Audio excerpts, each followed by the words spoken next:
Hola, hola. I am here in case there are questions. It's Saturday, 4 p.m. Eastern Time. So, this is the time for our regular live. So, I'm here in case anybody has questions. I don't really have a topic. Last week we talked about healthcare.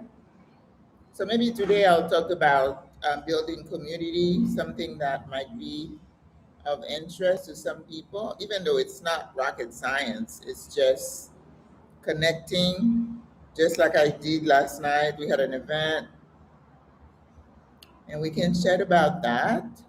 So, if you have any questions, put it in the chat and I will gladly answer them.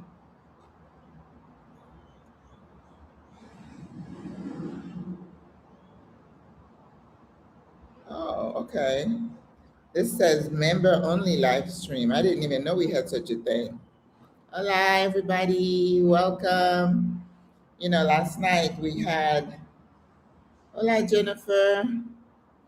We had our premiere, ooh, Fridays at Maggie's. That was a new event I had been planning since last year.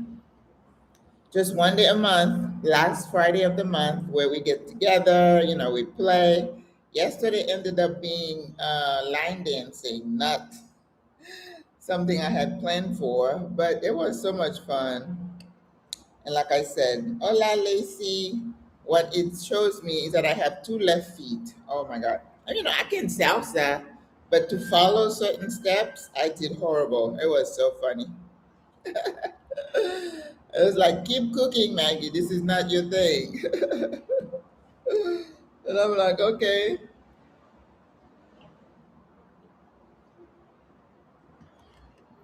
So, guys, if you have any questions, don't forget to put them in the chat about Panama. It is it's been cloudy all day. I haven't seen the sun, but I love cloudy days. So this morning I was tired from yesterday, so I woke up at about 8:30, which is very, it's a treat for me because I don't stay in bed that long. Sometimes I'm playing on my phone, but to wake up, your body waking up, um, and I love to entertain, but I realize it takes a toll sometimes because it's just me. So I cleaned the house, did the floors, and shopping and cooking. But it's such a labor of love. I am not saying it to ask for you to feel sorry for me. I do it willingly and absolutely love it. I was telling someone that, hola, hey, Sonny, how are you? My cousin, uncle. I don't know what you are to me. Good to see you, brother. But anyway, on YouTube, my friends and family show up on YouTube, and then you guys are on no, they show up on Facebook. Hola, Greta, ¿cómo estás? Are you warming up, Greta? Greta said it was 5 degrees this morning. Oh my goodness. All right, when I decided I wanted to retire, one of my parameters was no cold. I refused to wear coats and boots. And like I said, even though in Peru, it was more fashion than because it was cold, right? That your toes you're gonna get frostbite.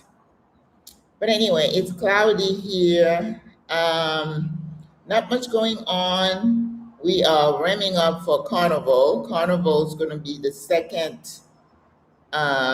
week in February. And then, because we are close to the equator in the South America, all the seasons are reversed. So right now it is summer here, supposedly. And, we have two seasons. The dry season that runs from, like right now, December through like early May, April. And then your hands are freezing. Oh, poor baby. Hmm. And then the rainy season starts May all the way to December. So the kids are out of school. They are on summer break. and they start back early March. So there's a lot of activity in terms of the schools being cleaned up, spruced up, and lots of ads, on in the news about buying uniform, and they wear uniforms, which is something I absolutely like because I wore uniforms when I was a kid. I kind of like it because we have our kids in the U.S. going to school in pajamas and slippers and stuff. Oof, that bothered me. But so they're gearing up for school, and it's kind of quiet on the buses because they're not taking the buses. Um, and then after Carnival, we start Lent, right? And after Lent, all the way to Easter, which is going to be the next biggest holiday. I believe there was like a big South American conference about money. So we had a bunch of heads of states here in Panama for the meeting, Brazil, Honduras, and all the others were here. What else is happening in Panama? Usual, same old, same old. So I said that maybe I thought I would talk about creating community. Community is something that is important. I just watched a video from the Cali girl. She used to be a digital nomad here in Panama. Said she was here for 15 months, and she's talking about, in the video, she talks about why she left. And that might be a video to talk to different people for their particular reason for retiring and going back. And yesterday, I also watched another video from a couple, they were younger though, who had moved to Mexico and then ended up going back. But the number one reason they go back is usually money. If you're retired and you move here, it's a little bit easier because we tell you to make sure your retirement money is enough for you to live on. Meaning, if you get $1,500 and then you have a pension, and you have about $1,800 a month to live on, we kind of help you budget that so you're not short so much every month. And the biggest expense, as I said, is going to be your rent and food while you're here. Unless you start getting sick and you don't have insurance and you have to pay out of pocket for a lot of stuff. So money is the issue. So if you're younger and you are and you're looking for work, and the digital nomads specifically, that group, sometimes they have a contract with a company to work remotely. And sometimes the contracts fall, it ends, or whether they let you go or whatever. Hola, freezing Maryland. Oh, I'm so sorry.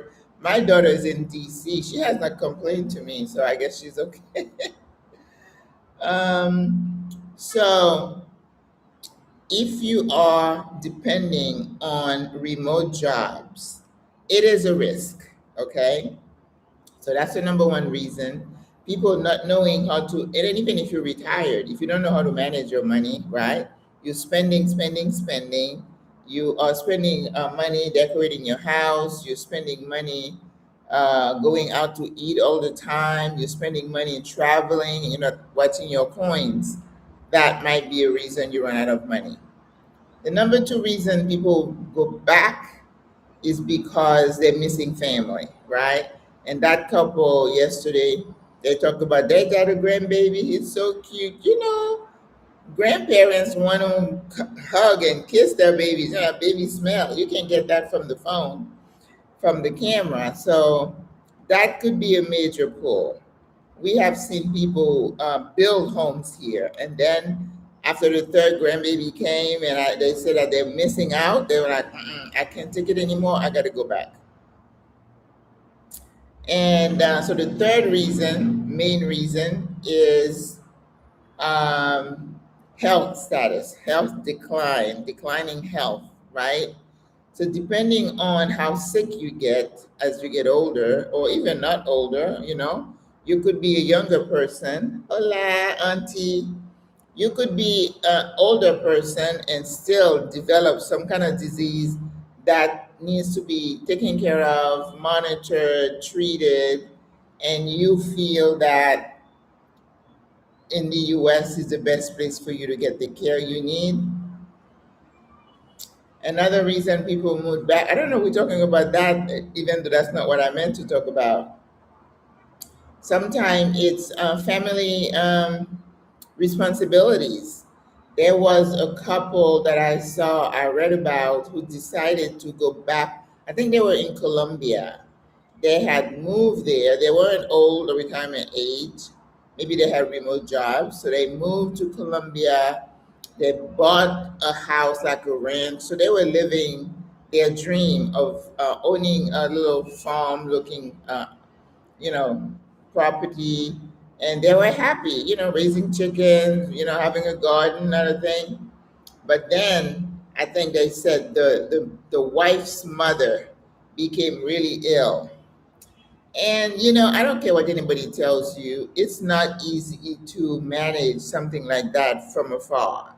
The day of caring for a sick loved ones. You hire people, they don't show up, they're not reliable, and then you can't ever be at peace because you're always good morning, hello, hey, Florida, hola. And you can't really manage that remotely.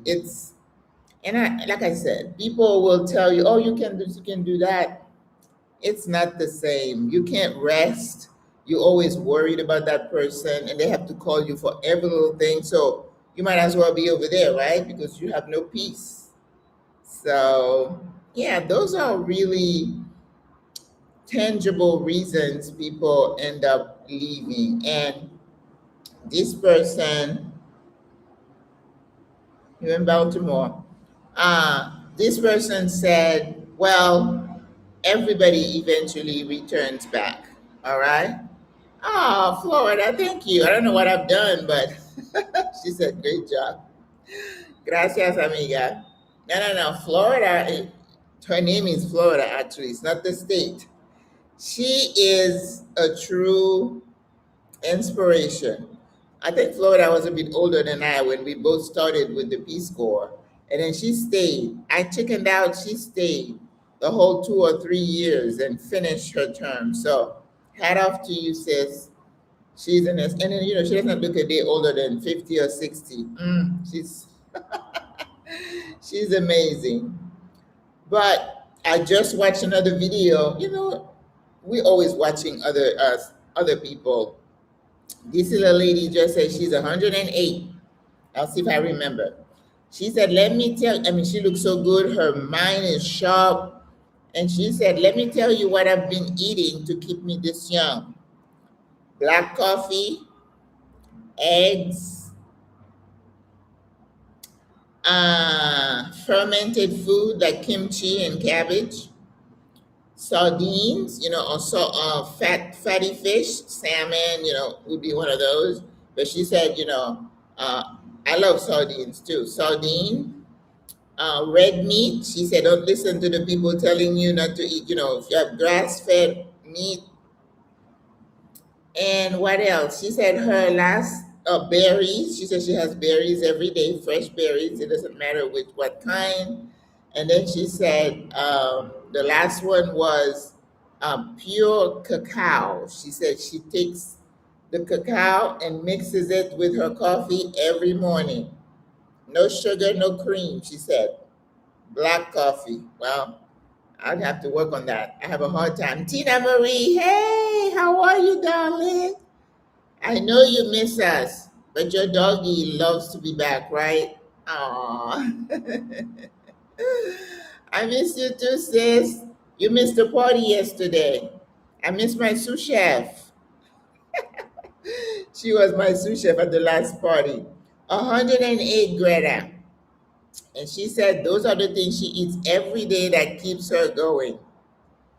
I remember when I was a brand new nurse, I went to see a little 96-year-old. and I was into cardiology. So I went and told her, I said, well, you need to not eat bacon and all the biscuits. She stopped me halfway. She said, she put her little hand on her hip and she says, honey, I have been eating my bacon and sausage and my grits and whatever for as long before you were even born. Do not come here and tell me. And I went, yes, ma'am, right? So that's why I tell people, don't limit yourself being on a strict diet. That is not good. You need to have variety in your food. She didn't mention anything about vegetables and fruits. And I thought that was interesting. Los Angeles, Cynthia. Oh, wow. Hola, Cynthia. A lot of people from California here in Panama. But anyway, so we went over some of the reasons people eventually move back. Not the people who have come to try it and see. No. Those are the people who made the decision, sold everything they have with the mindset of staying. And it was Adelia Oboshade who was interviewing me the other day, and she said, "Did you move to Florida to to Florida? Did you move to Panama to retire or to age there?" Right? There's a difference, and I was very appreciative that she made the distinction, because if you are making the decision, you say, "I'm going to retire." Remember, retirement is just you quit working. And most people who think about retiring, they just want to have fun, right? Want to travel, want to see the country, want to see the world. There was a lady, I guess I can call her a friend now. She loves to just cruise. She goes on cruises from here and there, and she's always on a boat. And I'm like, I don't like cruising that much. I don't know if I could do that. Some people even retire there. They feel it's cheaper for them to stay on a cruise ship for the rest of the. I don't know if I could do that either. So that's why I said, know thyself, know what you want. But once you make up your mind and you say, I am going to move somewhere. There's a young lady, Charlene. Hola, my friend. How are you? I am good. How are you? Wow. Haven't seen her in a while. I know we have the same birthday. She's either one day after me or the same day. Hey, sis. But anyway, some people decide to go retire somewhere else. Or some would say, well, I'll come to Panama. If it doesn't work out, I'll go here and there. Okay. Remember that when you have that mindset, for me, it's like you're not committed to one place. So you may be looking for the perfect spot, right? I don't know. If you're moving to Thailand, they talk about the weather, the food, the people. It's great. You're doing great. Wonderful, Charlene. How many kids? Two now or three? I think you have two. But making a decision to retire somewhere requires that you've done your homework, and then you looked at, like I suggest, you look at maybe three countries and then kind of score them on different things. And the parameters would be maybe location, it could be the ease of getting a retirement visa, which were in Europe, it's like complicated, very easy here in Panama. In fact, that is one of the number one reason people retire here, because it's so easy to get residency. But like I tell people, it may change, okay? Because they see so many people coming here, they might, when like Mexico increase the amount of money you're supposed to have. So that's the way to weed some people out, right? So if you do your homework and then you say, I like the location, I like the weather, it's very easy to get residency. There is already an established community here that is important. And I told you, every time I talk to you, not every time, but I tell you the three main reasons people retire abroad. It's not that we're running away from the politics, even though now it might be a factor. But the three main reasons people retire abroad in a different country is the cost of living. People want their money to stretch a little further. Yes, food is very expensive. And that's what this couple said who moved back. They say, we were shocked to see how expensive things are in the US. And yes, barring inflation, you always agree that there is that could be a factor, right? Because things getting expensive. But ooh, no. Cost of living, definitely number one. And for retirees, cost of healthcare. Okay? Cost of healthcare. Are you able to assess healthcare? Is the healthcare up to par in terms of quality? And can you afford it? Right? So people come here. So when I'm doing a consultation call and the person is older, I always say, what are your plans for healthcare? Have you thought it through? Right? Because sometimes people will ask the question, a basic question, oh, can I use my Medicare in Panama? That tells me you have not done your research because it's out there for everybody to see. No, you cannot use the regular Medicare here in Panama. And we say that over and over. And last week, the live, like today, that's what I talked about, healthcare in Panama. It is a bit complicated. It's not easy, right? We have a sister who's a bit older, and she's having a time finding something that is suitable. And what I had to tell her yesterday, and I said, well, sis, we understand because a lot of insurance companies will say up to 75 will cover you. And after that, you're on your own. So you pay out of pocket for like the regular stuff, screenings, dental, vision. No, there's no insurance that cover those. And then what you worry about is if you get admitted to the hospital for something major, like you fall and you need a knee replacement or a hip. God forbid you have a stroke or you have a heart attack, and let's say you need heart cath, open heart surgery. Now, transplant, I have not researched that in Panama. I would be a bit concerned to have a heart transplant here, right? I don't know that I would feel comfortable. But they do open heart surgeries, they do the orthopedic surgeries, shoulders, neck, hips, and knees. They do have a cancer center here in Panama. So if you just diagnosed or you're being treated, I'm sure you can arrange it, but it may not be covered by insurance. So these are the kind of thing you need to think about. um, I was watching news this week where there was one hospital and they were saying that they had no potable water, so they didn't have enough water for the dialysis machines. Well, that's a problem, right? So that's why I tell my sisters, depending on your health, you need to really think where you are going to land and what is available to you. So again, you want to minimize the reasons why you would want to go back. Okay. Some people say, well, I can go back and see the grandkids and I'm okay. That's great. But some people need more, right? So know thyself. And if you have grandkids, think about it before you make the big move, right? If you're really close to your grandkids and you can imagine being away from them, that's an easy thing. You say no. And I heard this sister say, I could never leave my family and move abroad. Good. It's good to know that ahead so that you don't go through all the steps, all the emotions of selling your stuff, saying goodbye. It's an emotional roller coaster, okay? So think about that because those things, it's not the tangible, it's the intangible things uh, that will cause you to go back. Now, I just celebrated 3 years in Panama, and I have to tell you, like I told some people, I have not regretted my decision one day, right? And I'm not looking to go anywhere else. Yes, I'd love to have residency somewhere else because, the more the merrier. What is my plan C, D, E? It's very important to think through those things because the world is changing.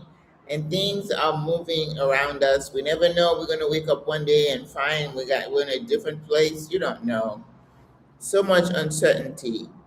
But at the end of the day, I have to say, you know what? I can't prepare for every ifs or eventualities. So you just do the best you can, and then you keep it moving, right? And whatever happens, you'll just deal with it.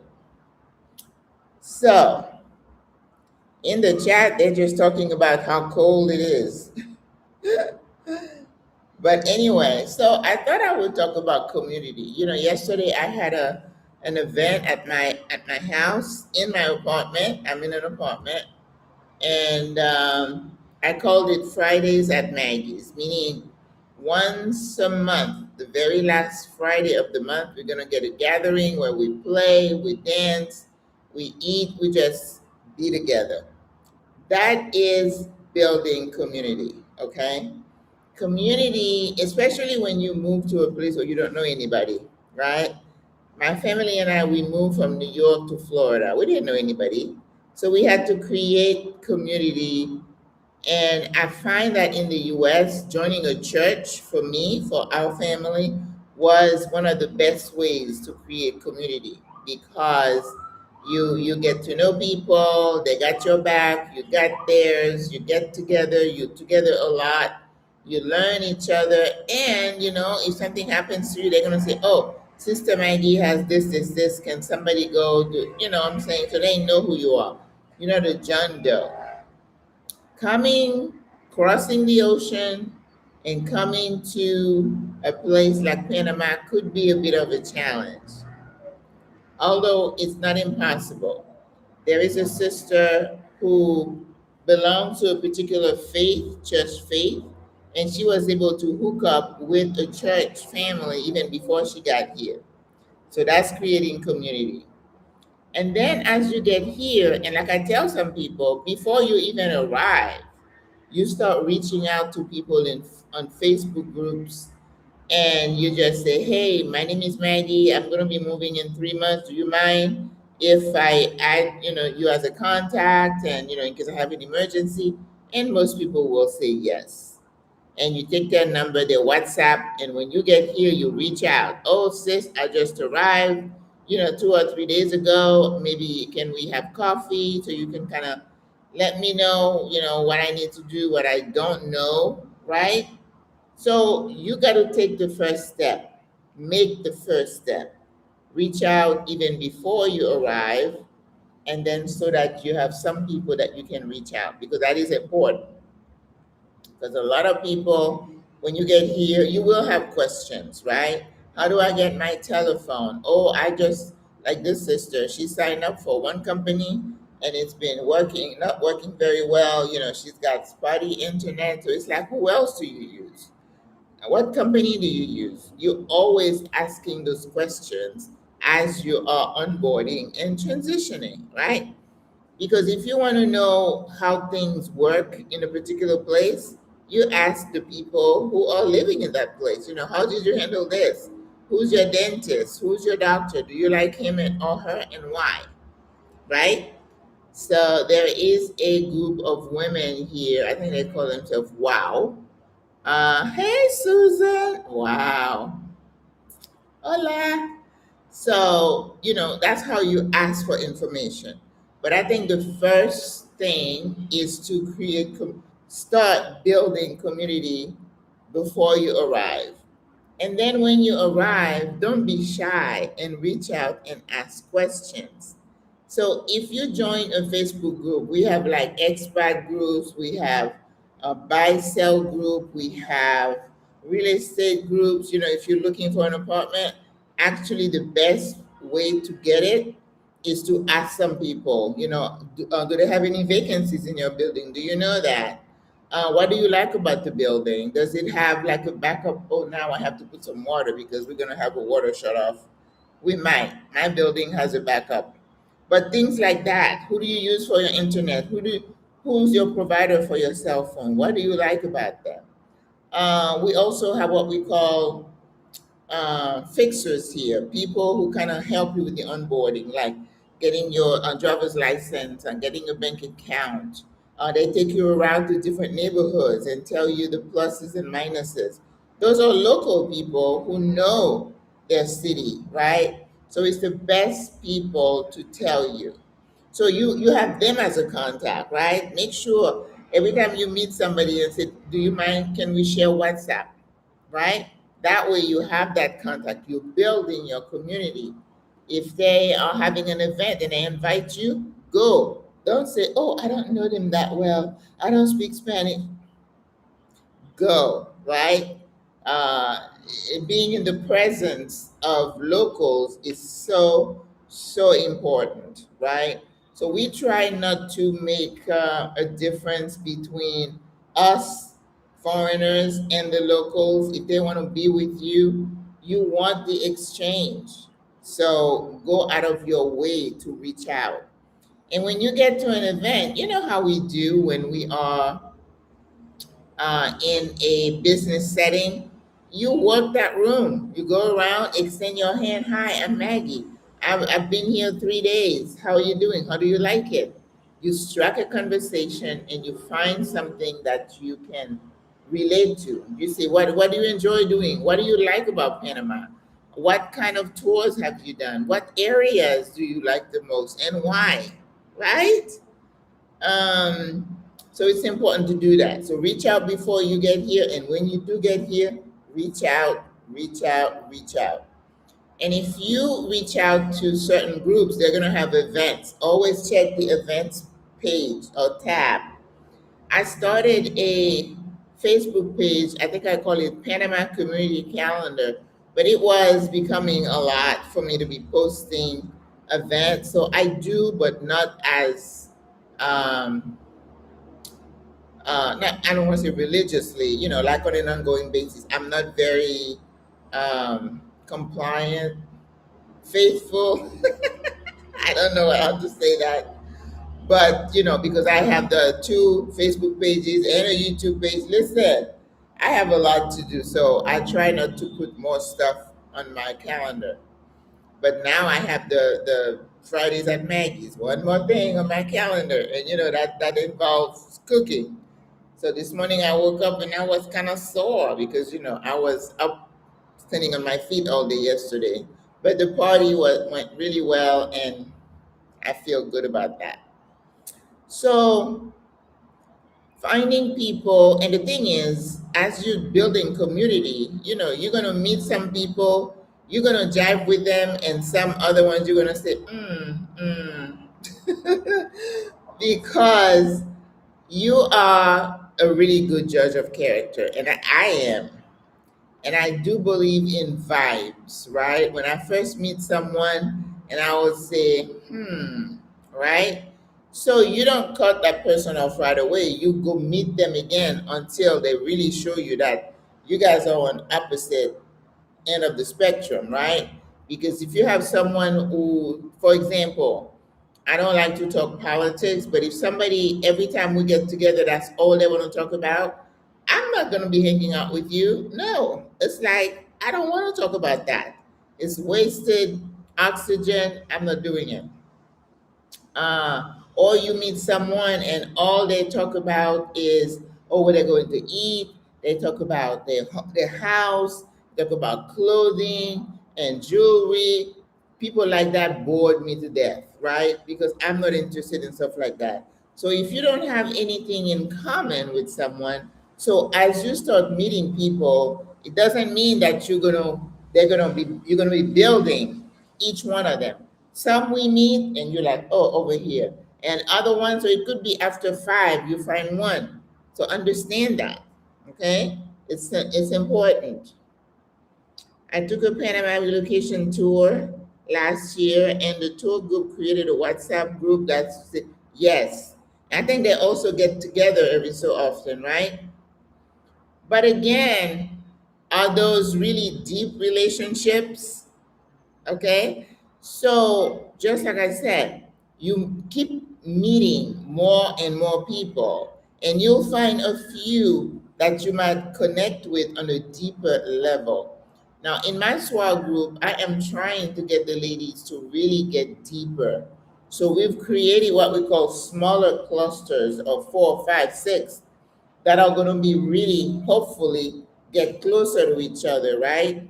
And even then, it may not be that they're all together, but within that six, maybe two or three of them are really tight.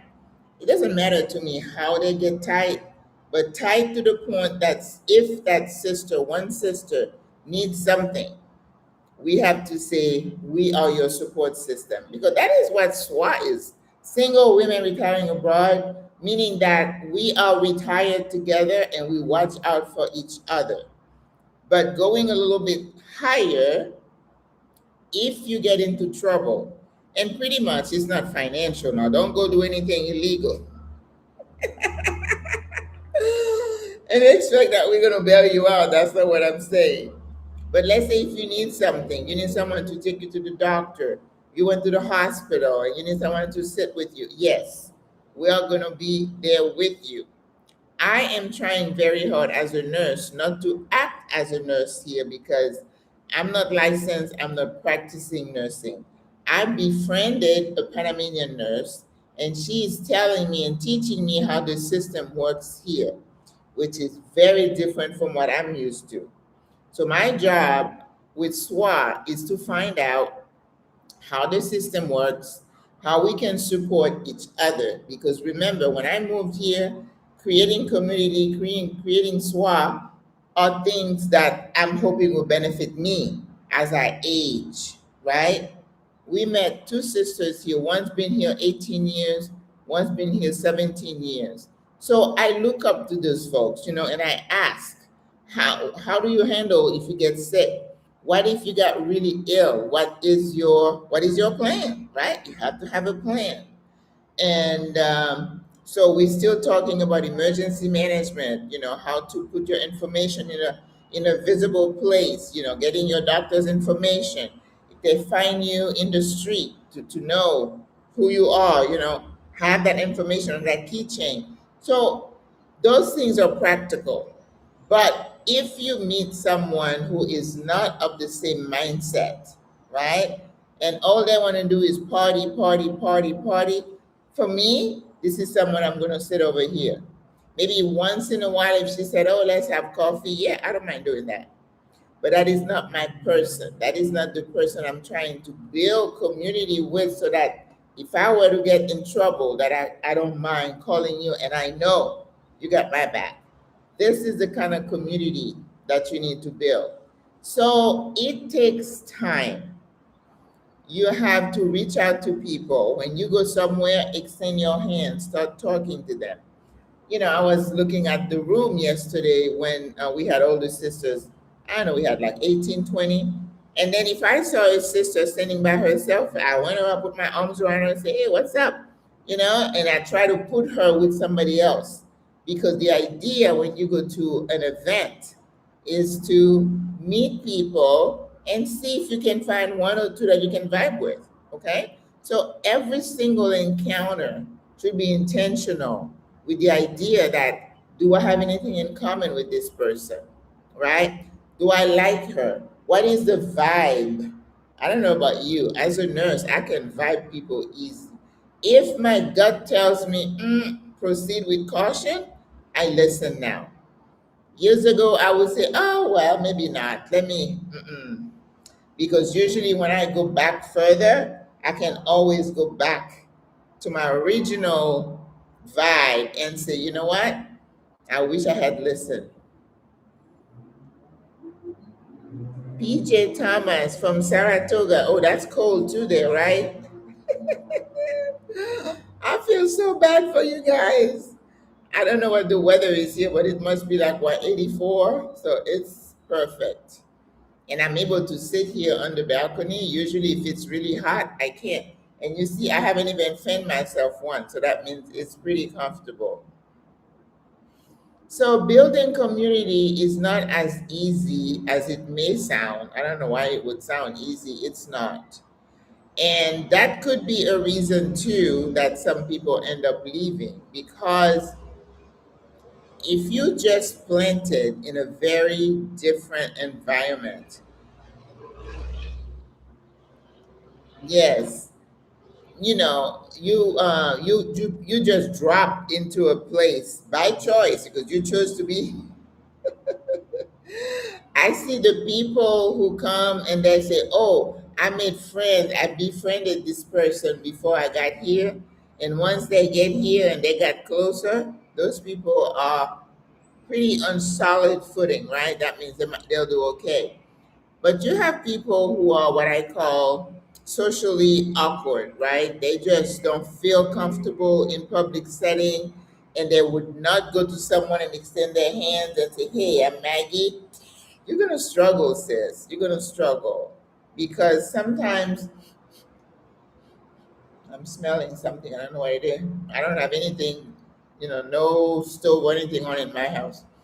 But it's very important that you kind of go outside of yourself and make yourself do these things. You know how when you were in business, even though you may not like to do something, but they made you do it?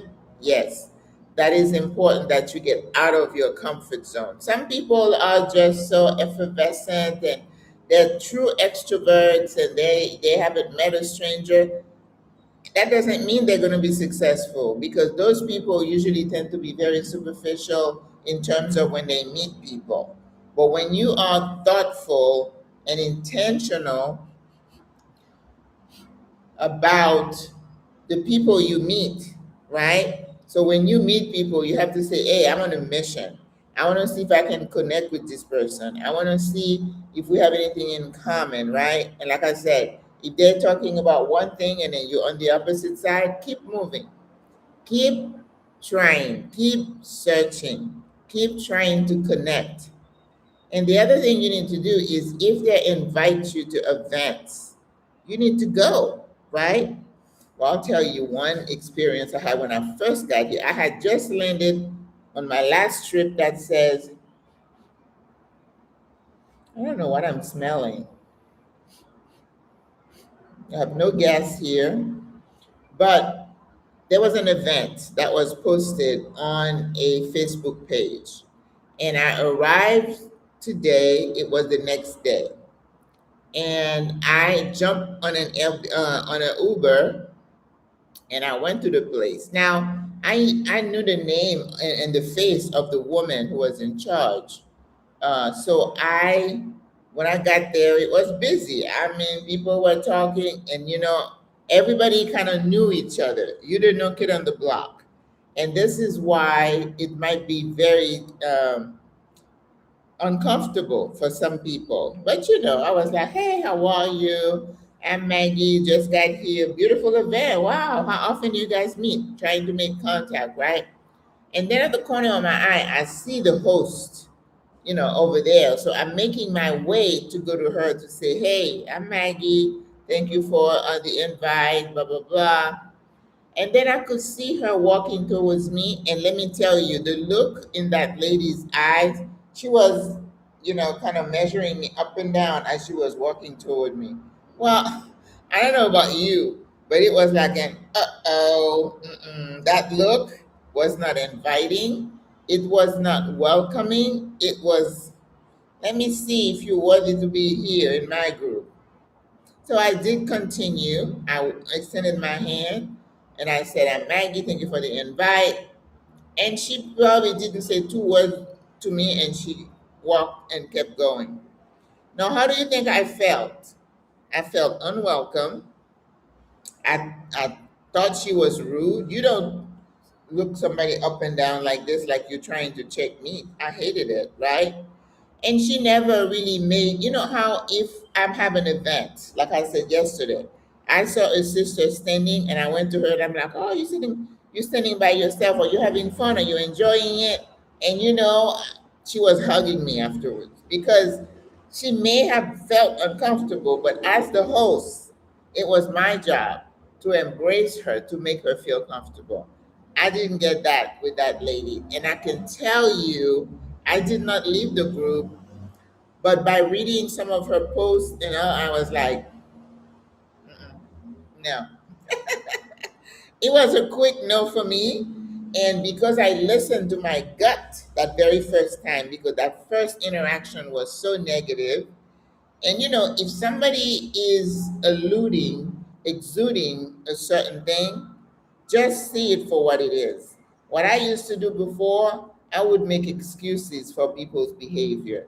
Oh, well, maybe what could I say about that lady? She wasn't working.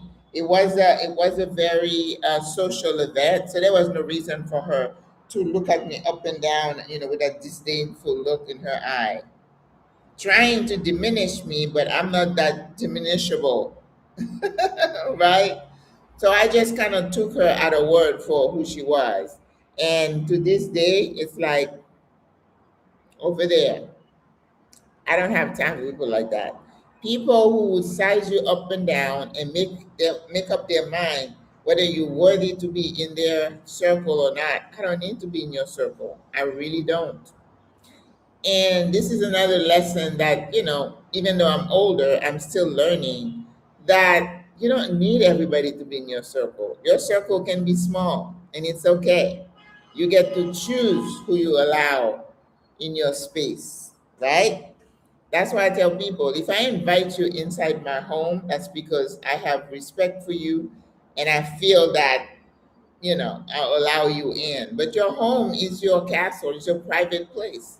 You don't invite everybody or anybody. Mm-mm. No, you don't. And that's the same thing about people. I'm looking forward to living someplace where a smile and a buenas will be acknowledged. Oh, well, that's here. Here in snow country, people don't even look up. Oh, yeah. No. Here we say buenas. We say good morning, we acknowledge people. And then that's what I mean about going deeper. When we meet, we hug and kiss each other. And that's what I want. I don't want to meet a sister and then I'm shaking my hand. I mean, if it's like in a business setting, but if a sister say, hey, Maggie, like I meet people at the mall and then they're like, is that Maggie? By the time we finish exchanging, I'm hugging them as I say goodbye. I'm just a warm person like that. So give yourself time to build community, but building community in a strange place, you must. And again, the last thing I'm going to say is don't stay in the bubble. Don't stay just with the expat or within the expat community. They have so many things going on in Panama City. They're always doing card games and they have um, theater things where people, music and the loud music and the drinking. I don't go to those because I don't enjoy those type of environment. But if you say there's a concert or something, yeah, I'll go. I like calm, quiet events. I don't like loud, music and stuff. I don't enjoy that. So sometimes people would tell you, oh, you don't like, like this sister said, you don't like parties, do you? And I'm like, well, it depends on the party. But then just to sit there and then be drinking alcohol and saying, sweet nothing, I just have too much on my plate. So I have other things that I enjoy to do that feels me, but I know I need community. So I still want to go out. Let's have coffee, let's grab lunch or something. That those are important.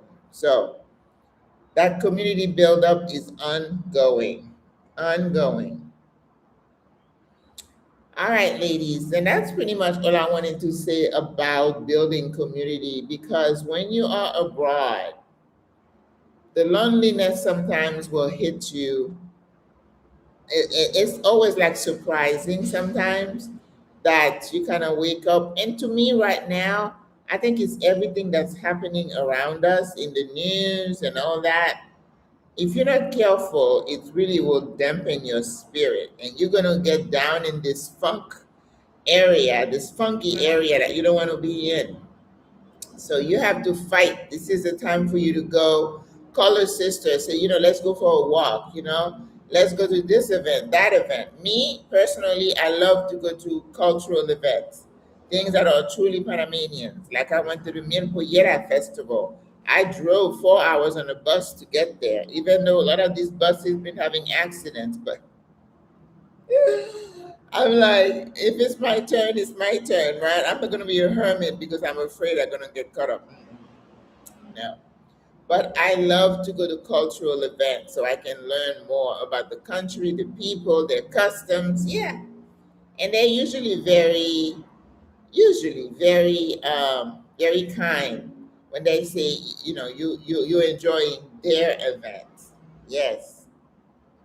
Buenos dias, Mola. So, do you guys have any questions, ladies and gents? Do you have questions for me about building community or anything about Panama? I was talking to a young lady the other day. It was a consult visit, and talking about the type of visa she may qualify for.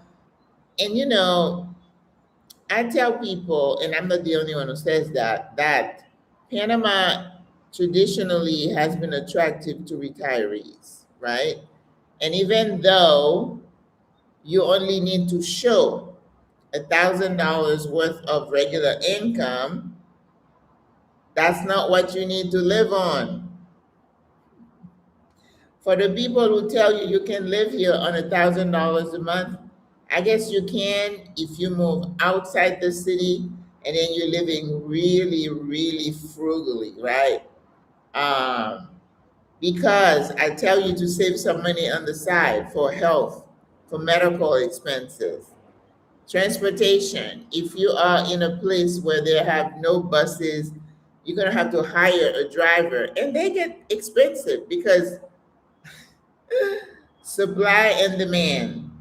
They know there are a bunch of people moving here and they know you have dollars. So the prices of things have gone up. Even the drivers. This lady said I think she lives an hour and a half away from the city. And the driver, I think, charged her like $75 or something. I mean, they are trying to capitalize on all these immigrants or expats coming in.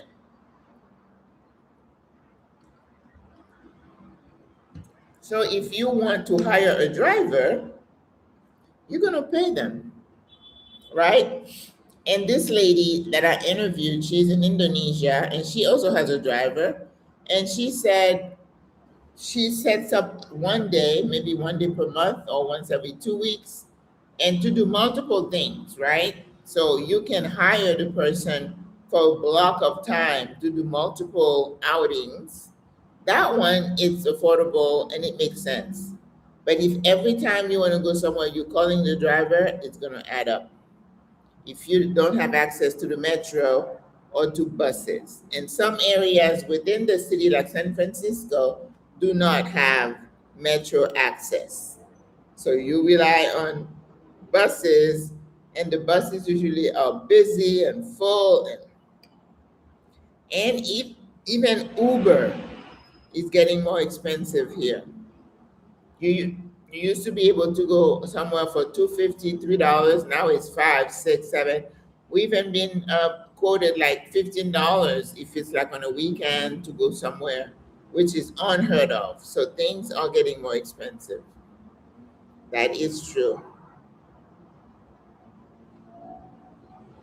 All right, ladies, any questions for me about Panama? I don't know if there is anything I have not talked about. The visa, you guys know. Rental prices are definitely on the up and up. So if you're coming to Panama for your pensionado visa and you want to check out some places, I think 2 weeks are important. Gael, hola, sobrino, my nephew. Um, so you can book an Airbnb for, yes, go ahead. Put a Q in front of your questions if you have it. Just go ahead and let me have it. So, so you book an Airbnb for a couple of weeks. We are in dry season right now. So if you come in here, you're probably gonna pay a little bit more for your Airbnb. And that young lady, she's young, and I said, you could rent a room in a house. But I don't know. I always feel some kind of way. I did it one time in Penenome. You've spent time in Latin America, in Colombia, and in Puerto Rico, see? In every instance, I found that women are judged on their appearance in a way. Huh, on their appearance. Certainly, certainly there is a level of aesthetic and cleanliness that you see in women in Latin America, right? The hair is always done well, the makeup is flawless. And generally, in the professional setting, that's what you see. But, there is a lot of very average, looking people, like where I live, and I'm on the metro and the buses a lot. People are dressed very simply and casually. And also in those areas, we have a lot of indigenous people. The indigenous people have a certain dress and they wear the same outfits all the time. So for them, I don't know that it applies to them to be judged by the way they look because they wear their traditional attire, which, I can pick out the major three groups here based on their dress. But the rest of the time, the average, I'm in an average area, the people that I see, they're usually neatly done. I mean, you do have homeless situation here. Um, on my street, which is a very big, well-known street, it's usually very clean, lots of traffic, lots of bus access. But I have to walk 2 blocks down. I don't know which way. Would that be west of my building? And the moment I cross that, you could see a drastic change in the population, um, the homeless situation. I don't see any homeless people on my major road, but 2 blocks down, yes. And with the homeless situation, as you can imagine, comes mental health issues. Um, there is prostitution over that way. And so you kind of get to know your neighborhood. So in my neighborhood, I know that I would not want to get off the metro, which is 2 blocks down, and walk like late at night. So if I know if I'm going somewhere, I'm like, I'm going to get on the bus or I'm going to Uber, right? Because the bus puts me in a public area and I just need to cross the overpass to get home. So I have not been out, too late, but I don't know that I felt that women are being judged by the way they look. When I first got here, they used to speak Spanish to me, thinking I'm Panamanian. But lately, if they start talking to me, it's like, "Hi, how are you?" They automatically speak English to me, trying to use their. So I don't know, but no, I can't relate to that question. I'm sorry. I don't know that women are judged. You know what people will tell you we have in Panama is classism, right? Yes, in that case, like me, they probably think I'm poor because I'm always very casually dressed, unless I'm going to an event. And if they think I'm kind of like the average Joe, I'm perfectly okay with that, right? But if I'm going to an office or whatever, I would spruce it up a bit, right? Okay. So classism, the perception of how much money you may or may not have, yes, it's a real thing. Yeah. And the locals will tell you the same. That is beyond just simple disrespect. It borders on oppressive. You mean the idea that you are judged by the way you look? As I said, I don't know. I haven't felt that to be true. Maybe I'm not moving in the right circles, but I haven't experienced that.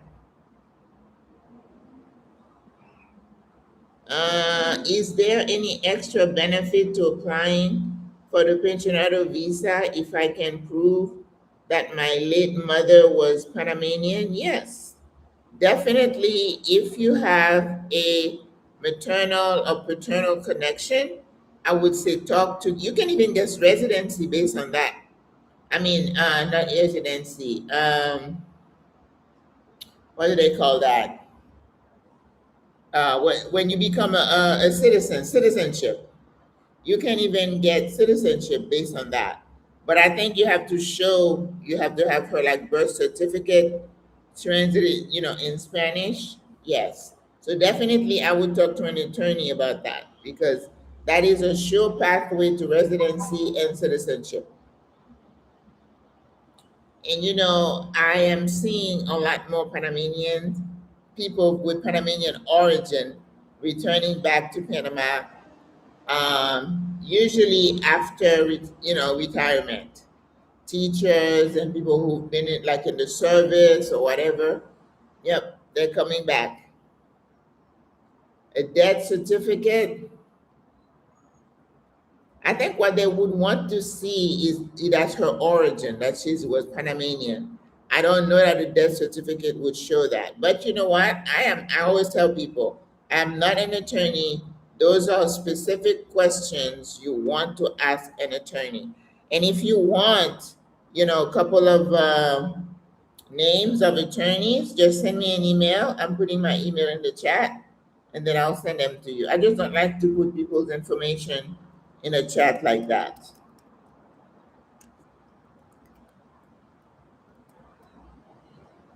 I mean, I know what I don't know. And usually anything to do with legal, I said contact an attorney. And most attorneys will do a Zoom call with you that is free. It's called a consultation call. Yep. Put your questions in the chat. The attorneys also talk about the different types of visas that you can qualify for. As I said, this young lady, she was teaching somewhere and then she wanted to know about jobs. Panama has what they call a list of protected professions. That means certain categories of work are reserved only for Panamanian citizens. So for me as a nurse, I could never be hired by a hospital here to work, even if I wanted to. I'm not looking for a job. But because I'm not Panamanian, medical, doctors, nurses, therapists, legal, and they have a lot of, it's a long list of categories that you would not qualify for as a foreigner. But if there is a job category, like every country has that category that says, oh, we have a hard time recruiting for this special, skilled person, then you may get a visa for that. I remember when I did I went to England and did 3 weeks and got my nursing license there. Then you get the license. But to be hired, you have to get a work permit and all that. But the way you circumvent that is if you get a hospital or a group to sponsor you, like they do in the States, and then they would work with the attorney to get you a work permit. In the case of that young lady, she was teaching English, and I said, "Are you certified? Because you have to be certified to teach." And she said she's going to get it. I say, if you do, then you can apply at international schools here. Then they become your employer, and they would work with the attorney to get you a permit, a work permit, right? And I'm sure the cost to do all that is a little bit more than just a pensionado visa. The pensionado visa, people used to pay for the attorney to do the filing and all that, take you there, get your picture taken. It was around 1,500. Now it's like up to 3,000. And all the attorneys have leeway on how much they charge. There is no standard, right? So this one could be a 1,500, this one could be 3,200. What I tell the ladies to do is say what is included in your fee, right? because once you submit your paperwork, they will submit it to immigration, making sure all the T's are crossed and the I's, right, are dotted. And then when they give them an appointment, then they go with you, not the attorney, but one of his staff people would go with you to immigration, walk you through the process, and you want that. Because that place is a madhouse. When you go to immigration, migration, people are standing in the aisle, and then I'm always thinking, it's a fire hazard. If anything happens, people are running around, somebody gonna get hurt because it's just so full all the time. So having somebody to go with you is definitely a plus. That's what you're paying for, because you as an individual cannot start your residency process for yourself. Doesn't work that way. You need a Panamanian attorney to handle everything for you. That's the law. All right. So don't think that, I hear people say, oh my God, that's so expensive. I said, well, sis, if you can afford to pay your lawyer, are you in a position to move abroad? Because you're going to have airfare, you have Airbnb, you have transportation costs, you have food, and incidental, buying a SIM card or taking some tours.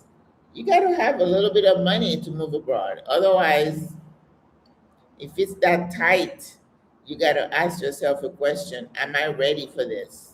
Okay. Yep.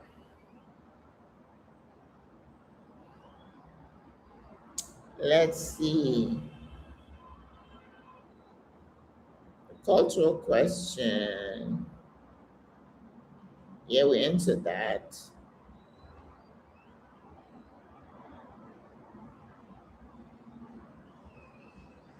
I will move abroad whenever I sell my home here in Middle Tennessee. Can't wait to scale down and live really basic, not materialistic at all.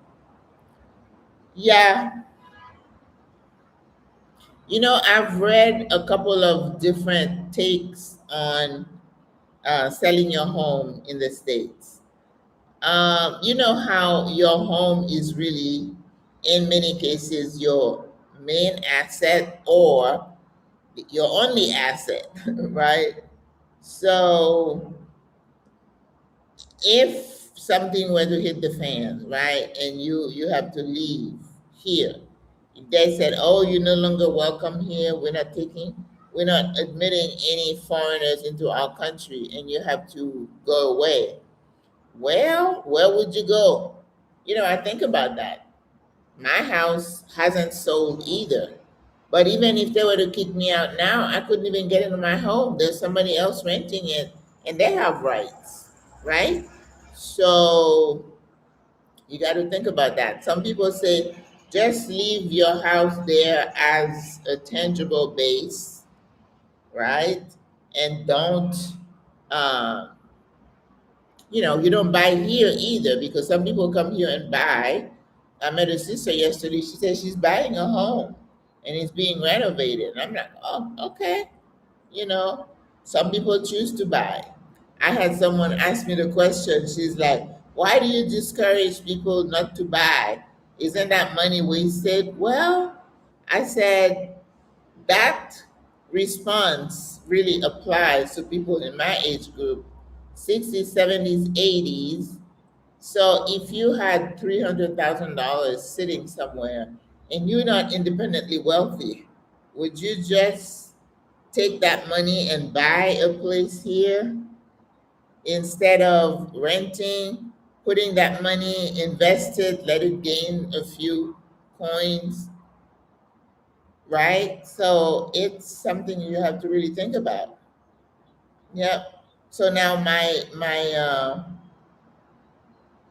home is not being sold, but I'm okay with that. I've accepted it right now. So I'm like, okay, so I'm going to use it as a property, asset, and live it be.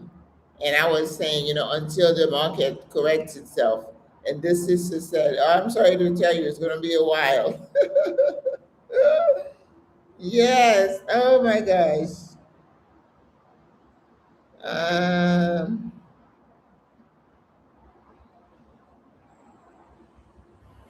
Let me see.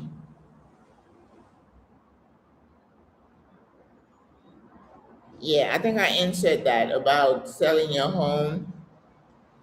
I think for me, when I was looking to sell it, it was like, I just don't want any responsibilities across the pond, right? And then when they send you these work orders and they're like, oh, this one needed to be fixed and that one, and you're like, every single month you're fixing something. But that is the price of being an owner. And I know that when I was trying to sell the house, one of the things that came up, how old is the roof? How old is the water heater? And I'm like, why are you interested in the water heater?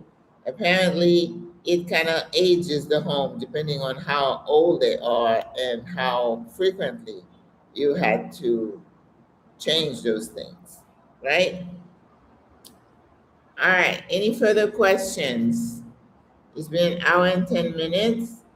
We talked about the reason people leave Panama, and it's not just Panama because I saw articles based on people from Spain. And then this week I read about, I did not watch the whole interview from Koshan from Black Seed Global in Portugal. She's not is in Lisbon, so she might still be in Portugal. I don't know. But people move, make different decisions personally based on their particular situation, right? So respect that.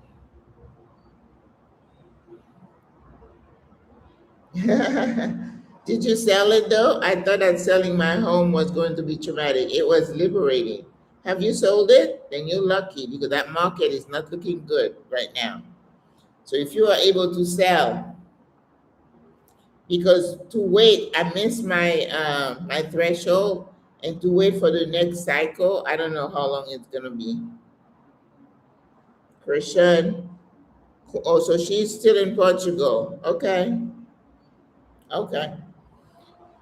But I always like to hear why people move because it really is interesting and it gives you insight into what, and she mentioned things were changing in Portugal, and I don't know that being in Coimbra is gonna shield her from that because, and that's why I tell people here, people are like, oh, Maggie, do you feel safe? Are you staying?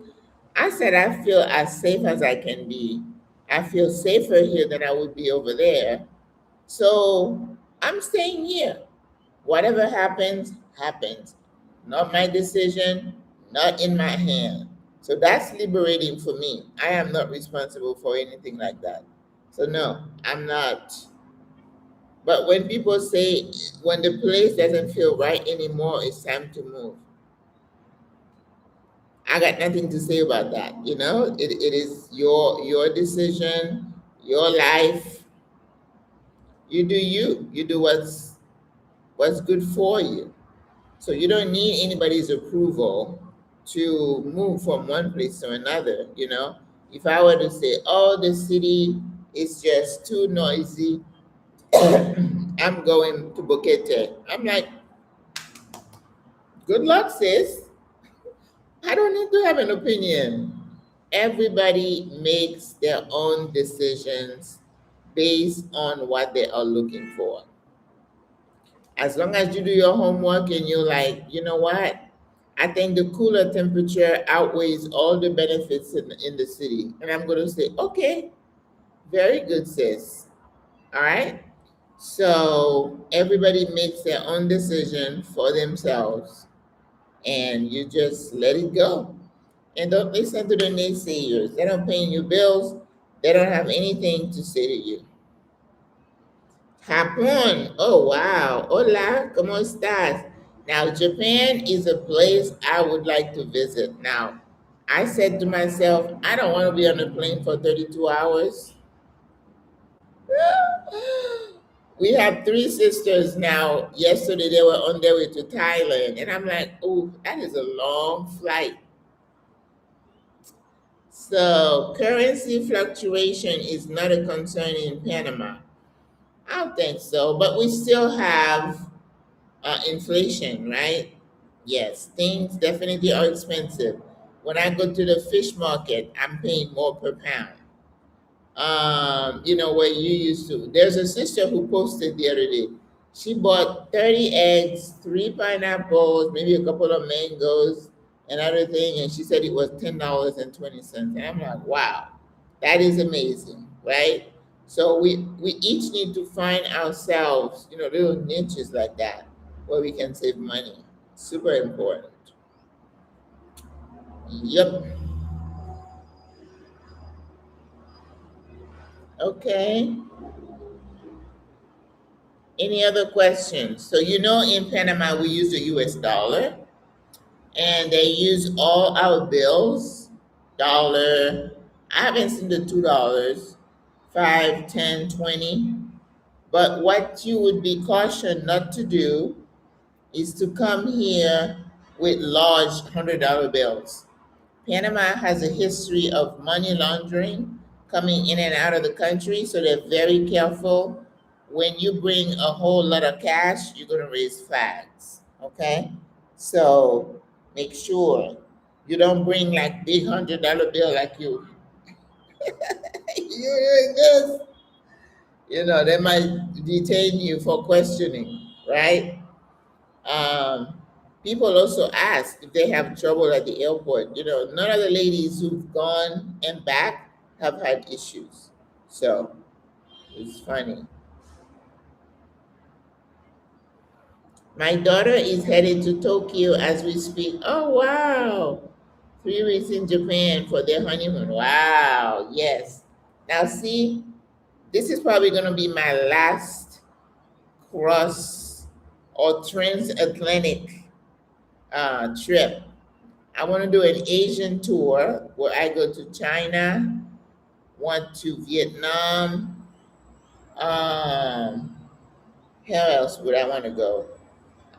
South Korea. Yes, I want to do that tour. I don't know how long it's gonna take, but I want to do that tour. And the main reason I want to go, I want to do a food tour.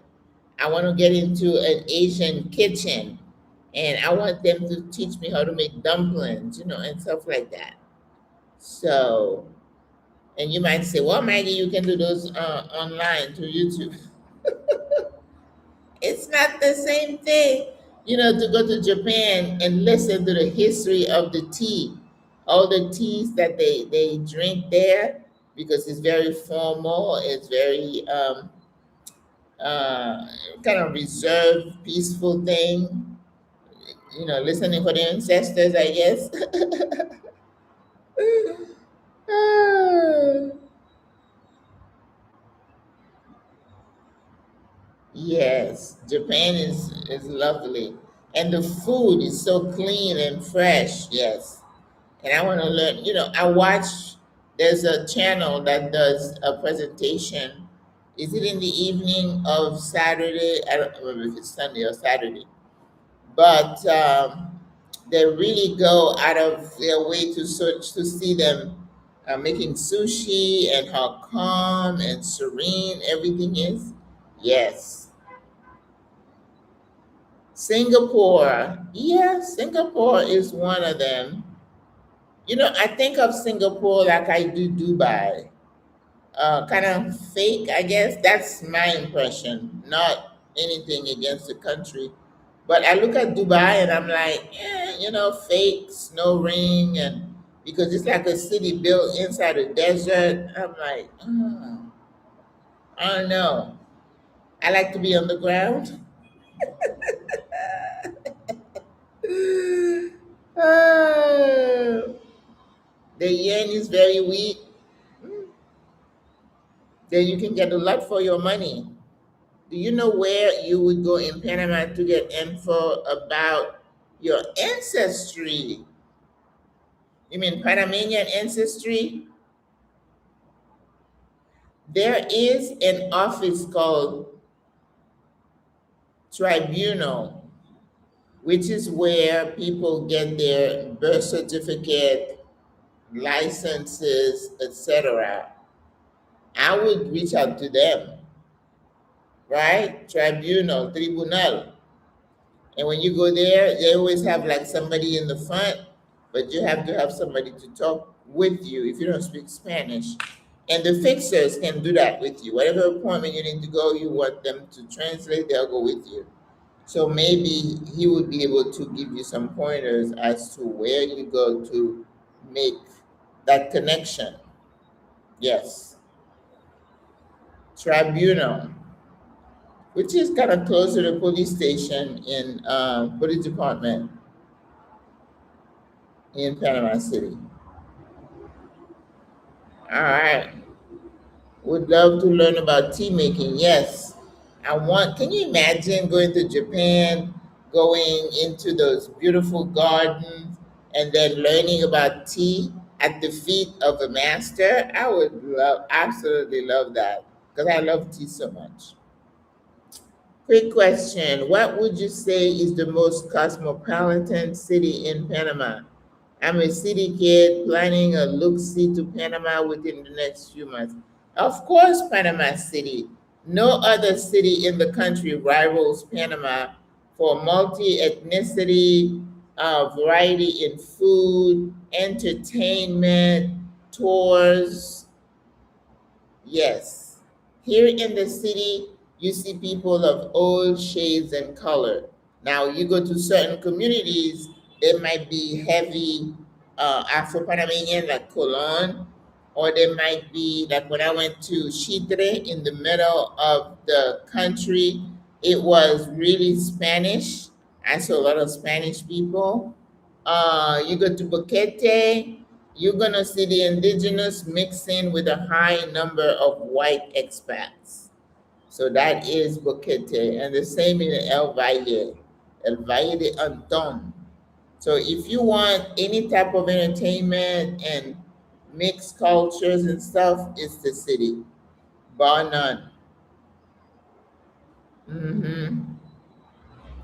Qué milagro que puede tener una idea aquí en Nueva York, y boom, una respuesta de Panamá. She's like, oh, what a joy if you had an idea in New York and then now you get a response in Panama. Hmm. Okay. Well, I'm here to talk about Panama, right? I'm not here to talk about Houston or New York or Florida. I lived in New York for a bit, but am I an expert? No. I went to school there, graduated, and had my first open heart, wasn't open heart, my first patient.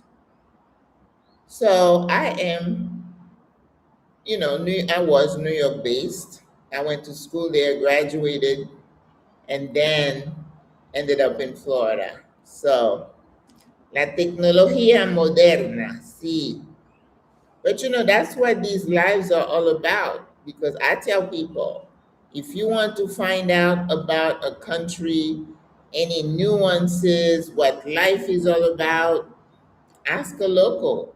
Ask someone who is living life daily. Now, I'm looking for a type of camera that I saw that you can strap to yourself, right? And then you can take pictures as you go or a video. Because let me tell you, it is very worrisome for you to be walking around doing this to people. People do not like to be recorded like that. In fact, I was at the fish market and this guy was filleting a big tuna. And I went to take pictures. He wasn't a happy camper because I failed to ask him, ¿Puedo tomar una foto? Because that's what I usually do. I always ask for permission. But this time I was like, wow. And I saw it says in front of in his stand, says salmon, like he has salmon. And I was like, oh my. But then I figured, I'm like, maybe he felt uncomfortable or he felt was disrespectful on my part to be filming him. So I don't think in certain areas I'm not gonna take my phone. Not that my phone is any valuable. My iPhone is probably as old as dirt, probably 10 years old. And I said I'm gonna use that iPhone until it falls off. And then my Android was I bought it, was it last year or 2 years ago? It's a Chinese brand. I do not like it. It wasn't a Samsung, was a bit cheaper, and I got what I paid for, so I'm not crazy about it. I wouldn't mind if somebody snatched it, but I have my data, my phone, my photos, all of that on there, and I wouldn't want that, right? My maternal grandma was from Boca Centura, or Bocas del Toro. Bocas del Toro is an absolutely beautiful area of Panama. It's about 12 hours west, is it west of the city? And it got the archipelago, so many islands. It's on the Caribbean side. The beaches are stunning. And in Bocas del Toro, you also have the second largest Afro Caribbean population. When they finished the canal, when they were trying to recruit people to come with the canal, the Americans, of course, they're like, let's go get some strong man from the Caribbean. They always assume that we're stronger than we are. So they went and recruited people from the Caribbean islands of Jamaica, Trinidad, Tobago, Barbados, and maybe some other ones.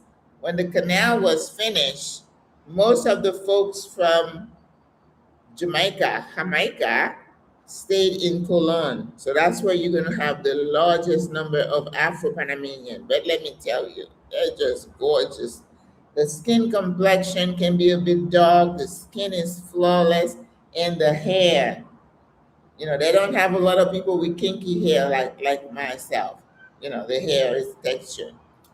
And the ones from Barbados and Trinidad, I believe, are in Bocas del Toro. So you go to Bocas, you go to the beach, you take tours, the food is amazing.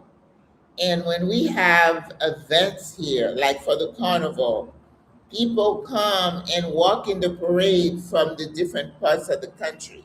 So when you see the ones from Barbados, because they're very distinctive. They're not wearing Congo polleras like they do in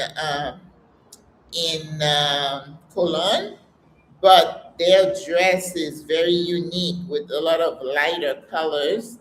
And when they play reggae and salsa in Cologne, they play calypso in Bocas del Toro.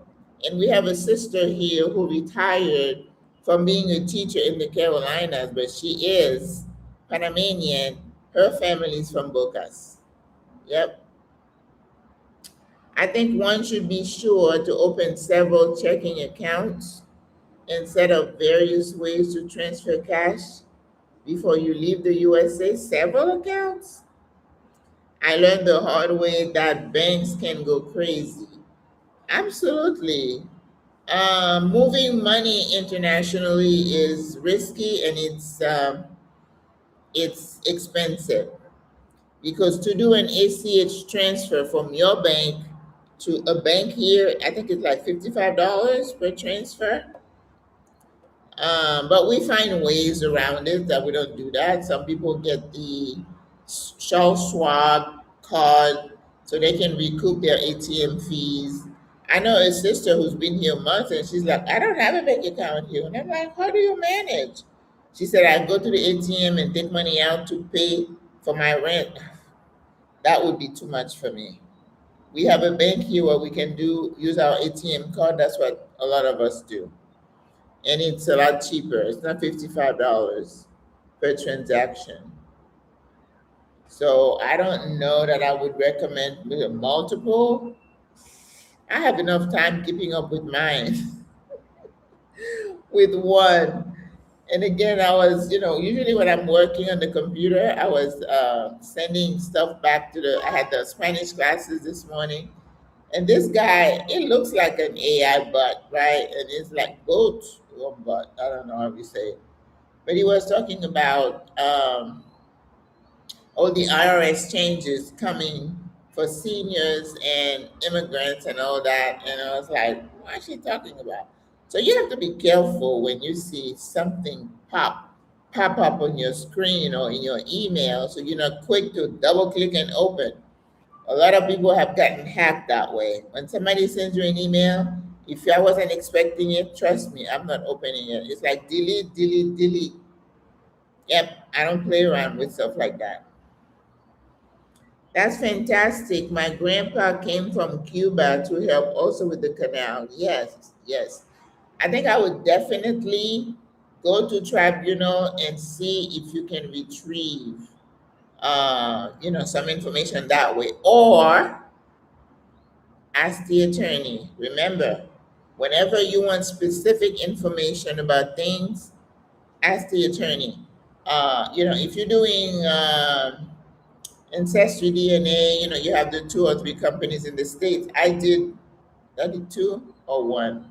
I did do one ancestral DNA that shows that, I'm Nigerian and what's the other country again? A lot of French country because, I come from a French background. So would it be Benin or Togo or, some of those countries in Africa?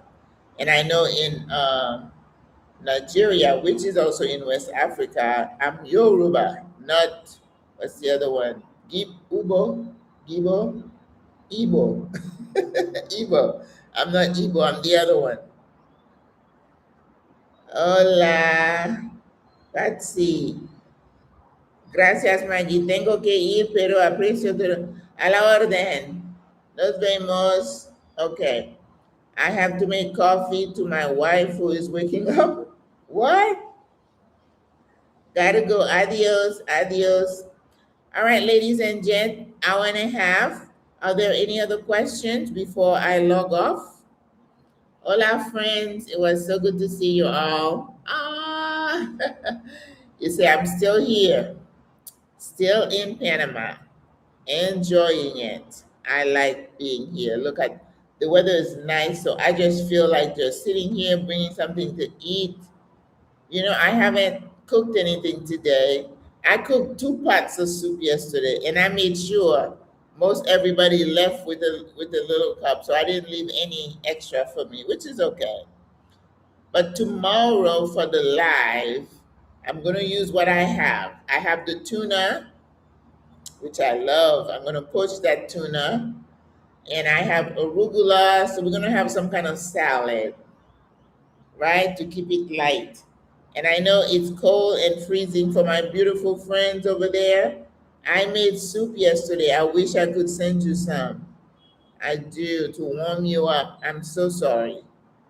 But anyway, we talked about building community, which is important wherever you go, whether it's to a church or to your personal effort. But you want to be sure you have two or three people that are in your corner that you can reach out to as needed. And you got to be the same, do the same for them. Because remember, if you want a good friend, be a friend, right? So make sure you're not self-centered, that is just about you, me. No, you got to go. If somebody needs help, that's how you build community, right? And that person, most of them are going to say, well, she helped me that time. Let me help her.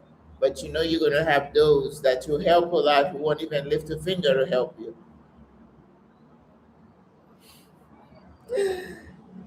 Make sure your heart is ready for the deception and don't let it get to you too much. All right? All right, I'll fax you the soup, Greta. Make sure that the drone is working. Oh, thank you. The party was a really smashing success. Oh, yeah. I really can't relate to the cold, but I know one reason I left New York is because that last blizzard that I went to, I said, okay, I am done. I had to go out there and field to find my car. And when it's really cold, it's like my lips get almost paralyzed. It's like, whoa, whoa, whoa. I was slurring. I'm like, it's time to go. All right, Auntie, thank you so much. Everybody else, happy Saturday. Good afternoon. Good evening. God bless you. Thank you for joining in. Au revoir. I'll see you guys tomorrow, okay?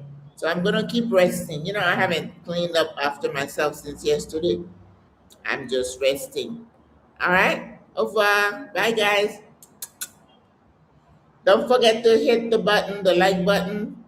Check it before you head out. Hit the thumbs up. I'll wait. The table keeps shaking. You're welcome, Miss Greta. I will see you tomorrow. All right, hit the like button on your way out. Thank you, thank you. I think this is gonna be to get to 20,000. It's gonna be hard. I mean, my videos are not getting lots of views these days, so I keep saying I will do what I know to do. Thank you so much, Greta, and leave the rest to God. I don't worry about stuff like that. No pressure on me. All right, guys. Good night. Good evening. Bye. Oh, I'm glad you did too. Oh, yeah, my brother is in New York City. Yes. Yeah, I'll tell you, this cold kind of thing, no bueno. I'm old. My bones can be cold like that.